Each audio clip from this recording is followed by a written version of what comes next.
Now students we have a new topic simple pendulum. अब आपके पास यही जो 10.1 टॉपिक है introduction to simple harmonic motion, इसकी हम एप्लीकेशंस पढ़ रहे हैं कि डेली लाइफ में कौन कौन सी एग्जांपल्स इससे रिलेट करती हैं।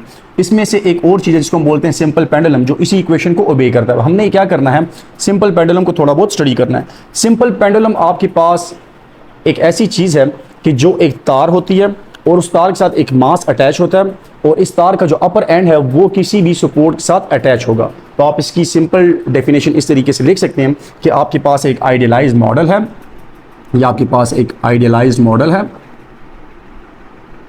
आइडियलाइज्ड मॉडल, और ये बना होता है किसी से कंसिस्टिंग ऑफ, ये आपके पास कुछ चीज़ें हैं कंसिस्टिंग ऑफ, आपके पास एक मास होता है स्टूडेंट्स, और आपके पास एक स्ट्रिंग होती है, और ये स्ट्रिंग की कुछ खास क्वालिटीज़ हैं विद अ सपोर्ट, और एक फिक्स्ड पॉइंट के साथ स्टूडेंट, ये फिक्स्ड पॉइंट के साथ ये क्या हुआ होता है, अटैच हुआ होता है, सही है ना, विद फिक्स्ड पॉइंट।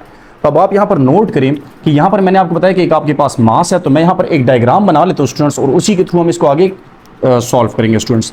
तो लेट्स सपोज यहाँ पर मैंने एक पॉइंट बना लिया, और इस पॉइंट का मतलब क्या स्टूडेंट्स कि ये फिक्स्ड है, क्लियर, और यहाँ पर इसके साथ एक तार अटैच है, और यहाँ पर मैंने ये बना ली एक तार, क्लियर हो गया। और ये जो पॉइंट है ये आपके पास क्या है, फिक्स पॉइंट है, ये तार है, और इस तार की लाजिम बात है कुछ लेंथ भी होगी, और यहाँ पर इसके साथ एक मास अटैच है स्टूडेंट्स। तो हमने बना लिया ये एक मास, क्लियर हो गया स्टूडेंट्स। अब ये जो मास अटैच है तो ये आपके पास क्या एक सिंपल पेंडुलम बन गया। और सिंपल पेंडुलम की डेली लाइफ में एग्जांपल्स आपको बता देता हूँ कि लेट्स सपोज आप एक तार लें, एक धागा लें, उससे एक पत्थर बांधें और उसको आप इस तरह छोड़ दें, तो वो जो मोशन करे वो आपके पास क्या है, सिंपल पेंडुलम ही है। अब स्टूडेंट्स यहाँ पर आपके पास इसकी जो लेंथ है, इसको हम नाम देते हैं कि आपके पास इसकी कुछ लेंथ है, क्लियर हो गया स्टूडेंट्स, ये इसकी लेंथ है।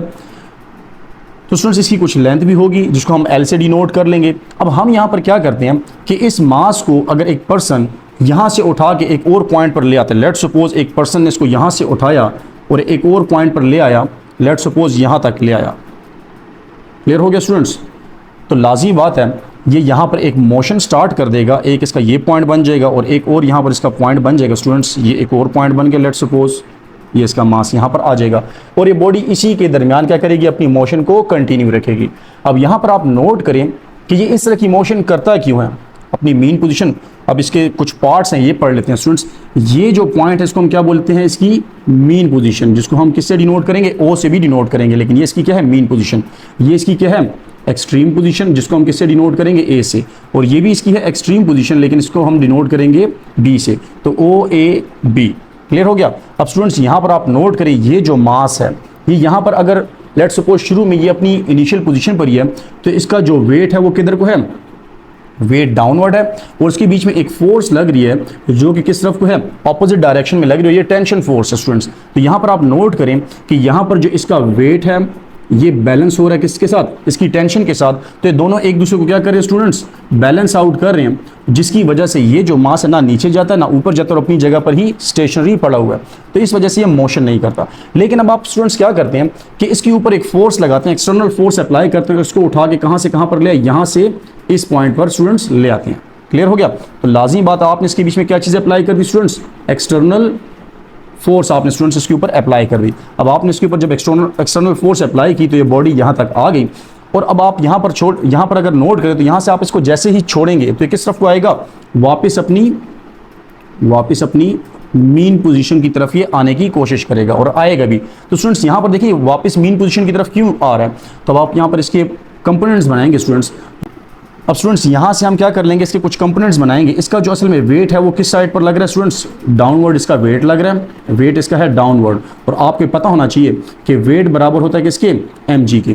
तो इस एतबार से इसके आपके पास कंपोनेंट्स बन जाएंगे। कंपोनेंट्स आप स्टूडेंट्स कैसे बनाते हैं, लेट्स सपोज आपके पास अगर एक वेक्टर है तो इसके आपके पास दो कंपोनेंट्स बनते हैं, ये आपके पास इसकी हाइपोटेन्यूज है, ये आपके पास वो कंपोनेंट है, ये आपके पास क्या है, परपेंडिकुलर, और ये आपके पास क्या है, बेस। लेट्स सपोज अगर इस वेक्टर का नाम a था तो ये आपके पास क्या हो जाएगा, परपेंडिकुलर कंपोनेंट क्या होगा, a साइन थीटा हो जाएगा। इसी तरह से आपके पास जो बेस है ये बन जाएगा a कॉस थीटा। इस एतबार से आप इस जगह को भी क्या कर लेंगे, दो कंपोनेंट्स में डिवाइड कर लेंगे स्टूडेंट्स। तो आपके पास इसका एक कंपोनेंट ये वाला बन जाएगा और दूसरा आपके पास ये वाला कंपोनेंट बन जाएगा। तो ये वाली जो लाइन है ये आपके पास कौन सा कंपोनेंट है इसका, ये कॉस थीटा वाला कंपोनेंट है, mg है। तो mg से क्या बन जाएगा, mg कॉस थीटा। क्लियर हो गया। और ये जो ब्लैक लाइन आप देख रहे हैं जिसकी डायरेक्शन इस तरफ है, तो ये आपके पास क्या है, M G sine theta. Clear हो गया स्टूडेंट्स। तो अब आपके पास यहाँ पर कुछ कंपोनेंट्स बन गए। अब यहाँ पर इस पूरी डायग्राम के लिए मैं कुछ नेमिंग करना चाहूँगा स्टूडेंट्स। तो सबसे पहले तो आप नोट करें कि जो ये वाला पॉइंट इसको हम नाम दे देंगे ओ का। क्लियर हो गया स्टूडेंट्स। और ये आपके पास जो पॉइंट इसको हम बोल देंगे पी, ओ पी, और ये वाला पॉइंट आपके पास हो गया क्यू, फिर ये वाला पॉइंट आपके पास हो गया आर, और स्टूडेंट्स ये वाला पॉइंट आपके पास हो गया एस। क्लियर हो गया। तो स्टूडेंट्स आपके पास जो रेड कलर के आपके नाम है ये आपके पास के पॉइंट्स के नाम है। अब यहाँ पर आप नोट करें कि बॉडी वापस ही क्यों आती है, हालांकि यहाँ पर इसके ऊपर दो कंपोनेंट्स लग रहे हैं। एक आपके पास M G sine theta, M G sine theta की डायरेक्शन किस तरफ है, डाउनवर्ड, और दूसरा आपके पास है एम जी कॉस। तो स्टूडेंट्स यहाँ पर आपके पास के दो कंपोनेंट्स हैं, एम जी कॉस थीटा और एम जी साइन थीटा, हालांकि इसकी डायरेक्शन सिर्फ और सिर्फ मीन पोजीशन की तरफ आ रही है। तो यहाँ पर जो M G sine theta students, अगर आप इसको नोट करें तो ये जो एम जी साइन थीटा इसकी डायरेक्शन है डाउनवर्ड, और यहाँ पर एक टेंशन फोर्स है जिसकी डायरेक्शन क्या है, ऑपोजिट डायरेक्शन में। तो आप सिंपली बोल सकते हैं कि यहाँ पर जो आपके पास, यहाँ पर लिख लेता हूँ स्टूडेंट्स, यहाँ पर आपके पास जो M G cos theta students ये बैलेंस हो रहा है किसके साथ, टेंशन फोर्स के साथ। ये देखें ये वाली और ये वाली लाइन आपस में एक दूसरे के साथ बैलेंस हो रही है, जिसकी वजह से इसका इफेक्ट कैंसिल हो रहा है, और यहाँ पर ये body downward motion M G cos theta वाली नहीं कर रही। क्लियर हो गया। और बॉडी सिर्फ और सिर्फ किस तरफ को आती है, मीन पोजीशन की तरफ, और ये किसकी वजह से आ रही है, एम जी साइन थीटा की वजह से। तो आप ये बोल सकते हैं कि ये जब बॉडी वापस आएगी तो लाजिमी बात है इसमें क्या चीज़ आ जाएगी, रिस्टोरिंग फोर्स आ जाएगी, और ये जो रिस्टोरिंग फोर्स आ रही है किसकी वजह से आती है, एम जी साइन थीटा की वजह से। तो हम यहाँ पर सिंपली बोल सकते हैं, देखिए बॉडी वापस आ रही है इस पॉइंट की तरफ। तो स्टूडेंट्स यहीं से हमें ये चीज़ पता चल रही है कि बॉडी जो बैकवर्ड मोशन कर रही है, जो वापस मीन पोजीशन की तरफ आ रही है, वो किस वजह से आ रही है, अपनी एम जी साइन थीटा वाले कंपोनेंट की वजह से। ये आपके पास है रिस्टोरिंग फोर्स। तो हम सिंपली लिख लेंगे कि आपके पास जो रिस्टोरिंग फोर्स है ये आपके पास बराबर है एम जी, ये आपके पास बराबर है एम जी साइन थीटा की वजह से। अब स्टूडेंट्स आप एक और चीज़ देखें कि इसकी डायरेक्शन किस तरफ है, मीन पोजीशन की तरफ। तो मीन पोजीशन के लिए हम क्या चीज़ लिखते हैं, नेगेटिव साइन स्टूडेंट्स शो करते हैं। तो ये आपके पास होगी इक्वेशन नंबर 1। क्लियर हो गया स्टूडेंट्स। अब यहाँ पर आप अगर एक चीज़ नोट करें, मैंने यहाँ पर लिखा है एम जी साइन थीटा। तो साइन थीटा को यहाँ पर मैं एक और कलर से लिख रहा हूँ जस्ट आपको डिफ्रेंशिएट करवाने के लिए। तो साइन थीटा वाला जो कंपोनेंट है ये अब आप नोट करेंगे कि किसके बराबर है स्टूडेंट्स। अब यहाँ पर आप नोट करें, आपके पास ओ है, ये पी है और ये क्यू है। तो ये आपके पास एक ट्राइंगल बन रहा है स्टूडेंट्स, और यहाँ पर आपके पास एक एंगल है और इस एंगल को हम बोलेंगे थीटा। अब आपको इस चीज़ का अंदाज़ा होना चाहिए कि आपके पास राइट एंगल ट्राइंगल जब भी होता है तो ये आपके पास 90 डिग्री है थीटा। तो इसमें आपके पास जो साइन थीटा है ये किसके बराबर होता है स्टूडेंट्स, साइन थीटा आपके पास बराबर होता है perpendicular by some people have, तो सम परपेंडिकुलर बाई हाइपोटेन्यूज। तो यहाँ पर हम ये बोल सकते हैं कि आपके पास जो साइन थीटा है ये किसके बराबर है स्टूडेंट्स। तो ये आपके पास देखिए ये इसकी लेंथ है, तो यहाँ पर जो यहाँ से लेके यहाँ तक ये भी क्या है, इस पेंडुलम की लेंथ है स्टूडेंट्स। और दूसरी बात ये है कि ये आपके पास जो स्ट्रिंग है ये वेटलेस भी है, ये फ्रिक्शनलेस भी है, और ये आपके पास इनएक्सटेंसिबल है, मतलब इसकी एक्सटेंशन और नहीं होती, ये फिक्स्ड है। अब यहाँ से लेके यहाँ तक जो आपके पास कर्व नजर आ रहा है, आपके पास क्या है, इसका आर्क है स्टूडेंट्स, आर्क। अब आप एक डायग्राम के थ्रू अगर एक सर्कल को समझ लें स्टूडेंट्स, तो ये आपके पास एक सर्कल का मिड पॉइंट है। ऐसी लाइन जो सर्कल के दो पॉइंट्स को भी टच करे और सेंटर पॉइंट से भी गुजरी हो, इसको हम बोलते हैं डायमीटर। ये आपके पास क्या है, डायमीटर। और डायमीटर को आप हाफ करें तो आपके पास क्या बन जाता है स्टूडेंट्स, रेडियस। ये आपके पास पूरा का पूरा है डायमीटर, ये आपके पास है रेडियस। और इसके बाद आपके पास एक ऐसी लाइन जो सर्कल के दो पॉइंट्स को तो टच करे लेकिन सेंटर से ना गुजरी हो, इसको हम बोलते हैं कॉर्ड। क्लियर हो गया। इसी तरीके से आपके पास ऐसी लाइन जो सर्कल के एक पॉइंट से लेके, एक सरफेस से लेके दूसरी सरफेस तक गई हो, तो इसको हम बोलते हैं स्टूडेंट सर्कमफेरेंस। और सर्कमफेरेंस का फार्मूला होता है 2πr। और इसी तरीके से सर्कमफेरेंस का कोई सा भी हिस्सा, लेट्स सपोज ए और बी मैंने एक हिस्सा बना दिया, तो इसको हम क्या बोलते हैं स्टूडेंट्स, ये देखें जो कर्व टाइप आपके पास लाइन है इसको हम बोलते हैं आर्क। क्लियर। और इसी आर्क को अगर मैं शॉर्ट कर दूं, डिस्प्लेसमेंट बना दूं, तो आपके पास क्या बन जाता है स्टूडेंट्स, डिस्प्लेसमेंट। क्लियर हो गया। तो ये जो आपको एस नजर आ रही है आपके पास क्या है, आर्क है स्टूडेंट्स। ये आपके पास क्या है, आर्क है। और इसी को आप ये समझें कि ये जो आर्क है बहुत ज़्यादा स्मॉल है, और जब भी एक आर्क बहुत ज़्यादा स्मॉल होती है तो आप समझें कि इसमें एंगल नहीं होता बल्कि वो स्ट्रेट लाइन होती है। तो स्टूडेंट्स यहाँ पर एक स्ट्रेट लाइन में बना रहा हूँ ग्रीन कलर की, और ये आपके पास क्या है, एक्स है। क्लियर हो गया स्टूडेंट्स। तो इसी डायग्राम को अगर मैं यहाँ पर साइड पर बनाने की कोशिश करूँ तो आपके पास ये इस तरह की एक डायग्राम बन जाती है। आपके पास ओ पी और ये आपके पास है क्यू। और स्टूडेंट्स इसी तरीके से आप नोट करें, ये आपके पास एल है, ये आपके पास एक्स है, और ये भी आपके पास एल है। तो साइन थीटा के मुताबिक आप अगर नोट करेंगे स्टूडेंट्स, तो ये आपके पास क्या है, परपेंडिकुलर पर आपके पास क्या है स्टूडेंट्स, परपेंडिकुलर पर आपके पास है एक्स, जबकि हाइपोटेन्यूज पर आपके पास क्या स्टूडेंट्स एल है। क्लियर हो गया। तो आपके पास साइन थीटा बराबर आता है किसके, साइन थीटा आपके पास बराबर आ जाएगा, हम यहाँ पर लिख लेते हैं कि आपके पास जो साइन थीटा है ये बराबर है एक्स डिवाइड बाई एल के, और ये आपके पास आ गई स्टूडेंट्स इक्वेशन नंबर 2।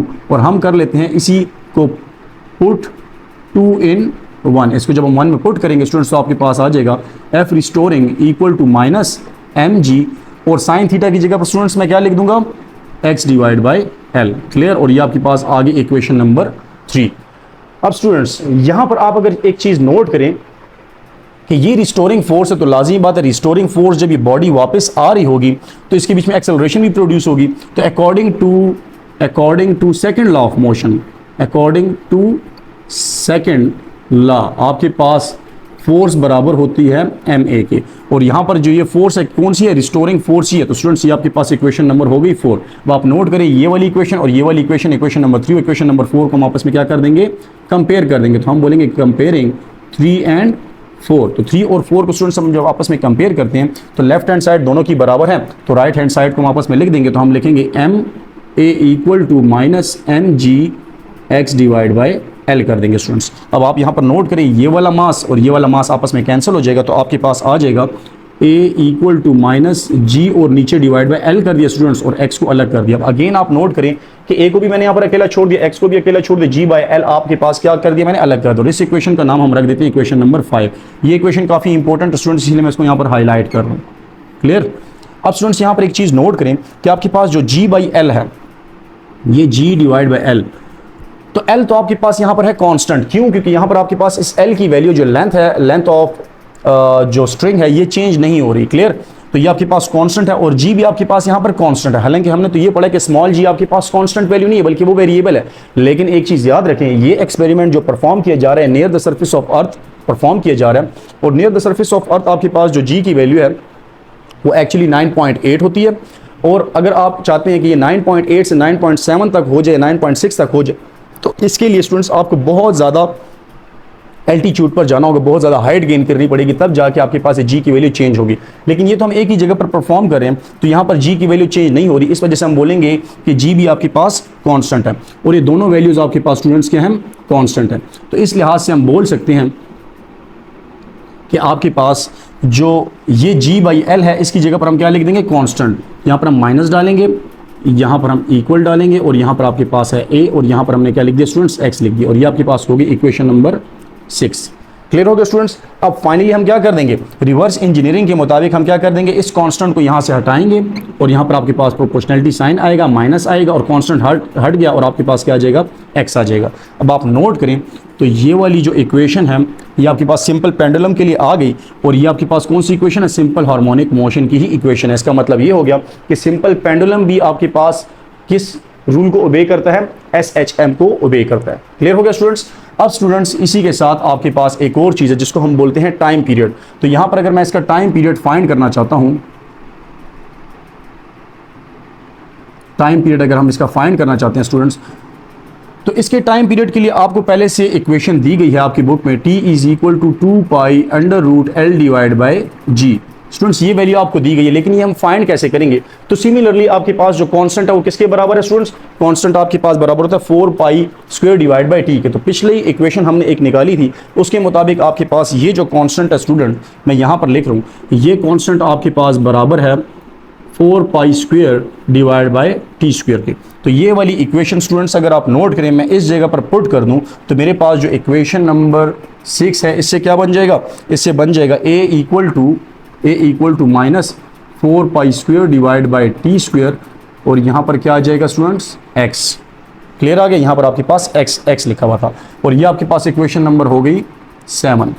तो स्टूडेंट्स हम ऐसा कर लेते हैं कि इक्वेशन नंबर 5 और इक्वेशन नंबर 7 को आपस में कंपेयर कर लेंगे। तो हम सिंपली बोलेंगे कि comparing equation 5 and equation number 7। तो आप देखें लेफ्ट हैंड साइड दोनों की बराबर है, तो ये वाली साइड मैं लिख दूंगा जो कि है minus G divide by L, और यहाँ पर है एक्स इक्वल टू, और ये बराबर है minus 4 pi square divide by T square, और यहाँ पर भी है एक्स। अब स्टूडेंट्स यहाँ पर नोट करें कि जो सेम चीज़ें उसको हम काट देंगे, माइनस माइनस के साथ कैंसिल, और एक्स के साथ कैंसिल हो गया, जिससे आपके पास आ जाएगा G divide by L equal to 4 pi square divide by T square आ गया। हम यहाँ से क्या चीज़ कर देंगे स्टूडेंट्स, क्रॉस मल्टीप्लाई करने के, क्रॉस मल्टीप्लाई करने से आपके पास टी स्क्वायर जी आ जाएगा, यहाँ पर मैं लिख लेता हूँ T square G equal to, और यहाँ पर आ जाएगा 4 पाई स्क्वायर, और यहाँ पर आ गया एल। क्लियर। अब यहाँ से हमने टी को अलग करना है, तो हम क्या कर देंगे, जी को यहाँ पर बोथ साइड पर डिवाइड कर देंगे स्टूडेंट्स। यहाँ पर आपने लिख देना डिवाइड बोथ साइड बाय जी, तो यहाँ पर भी जी से डिवीजन कर दो, यहाँ से भी जी से डिवीजन कर देंगे, तो आपके पास जी जी कैंसिल हो जाएगा, और आपके पास आ जाएगा T square equal to 4 pi square L divide by G. अब यहाँ से हमने क्या चीज़ हटानी है, स्क्वायर को हटाना, तो स्क्वायर को हटाने के लिए स्टूडेंट्स हम क्या करते हैं, applying square root on both side, तो यहाँ पर भी स्क्वायर रूट और यहाँ पर भी स्क्वायर रूट। अब आप नोट करें, सिंपली आप खुद इस चीज़ को कर लें, स्क्वायर और स्क्वायर रूट आपस में कैंसिल हो जाएगा, तो आपके पास आ जाएगा टी इक्वल टू, और यहाँ पर 4 पाई स्क्वायर, इसका क्या हो जाएगा 2, इसको मैं इस तरीके से लिख सकता हूँ 2 पाई होल स्क्वायर भी लिख सकते हैं। यहाँ पर अंडर रूट भी है स्टूडेंट्स, ये अंडर रूट अलग कर दिया और एल बाई जी का अंडर रूट अलग कर दिया, तो स्टूडेंट्स आप नोट करें ये भी कैंसिल हो जाएगा, तो आपके पास आ जाएगा T equal to 2 pi into L divide by G. तो ये जो स्टूडेंट्स आपके पास इक्वेशन आई है, ये आपके पास किस चीज़ की इक्वेशन है, सिंपल हार्मोनिक मोशन की इक्वेशन आ गई है, सॉरी आपके पास टाइम पीरियड की इक्वेशन आ गई किस चीज़ के लिए, सिंपल पेंडुलम की। क्लियर हो गया स्टूडेंट्स। अब स्टूडेंट्स इसी तरह से आपने क्या चीज़ फाइंड करनी है, फ्रीक्वेंसी फाइंड करनी है, और फ्रीक्वेंसी आपके पास क्या होती है स्टूडेंट्स, मैं यहाँ पर आपको अगर लिख के दूँ, फ्रीक्वेंसी अगर आप स्टूडेंट्स फाइंड करना चाहते हो तो फ्रीक्वेंसी फाइंड करना बहुत ही ज़्यादा ईजी है। फ्रीक्वेंसी का सबसे पहले आपको नोट करना है, फार्मूला है frequency is equal to 1/t, तो आप जस्ट क्या कर लेंगे 1 इसी तरह ऊपर लिख दिया, और t की जगह पर हम ये वाली वैल्यू लिख देंगे 2 पाई इंटू एल बाई जी। अब स्टूडेंट्स आप नोट करें तो आपके पास आ जाएगा f is equal to 1/2 pi हो जाएगा, और ये under root L divide by G, divide में तो ऊपर आके क्या हो जाएगा, इन्वर्स हो जाएगा, तो हो जाएगा जी डिवाइड बाई एल। तो आपके पास जो फाइनल इक्वेशन स्टूडेंट आ जाती है फ्रीक्वेंसी की, ये आ जाएगी 1/2 under root G divide by L, और ये आपके पास फाइनल कंडीशन है किस चीज़ के लिए, सिंपल पेंडुलम के लिए। तो सिंपल पेंडुलम को हमने डिटेल्स स्टूडेंट्स पढ़ लिया, इसमें जो भी क्वेश्चन हो कमेंट में आप कर सकते हैं। Thank you.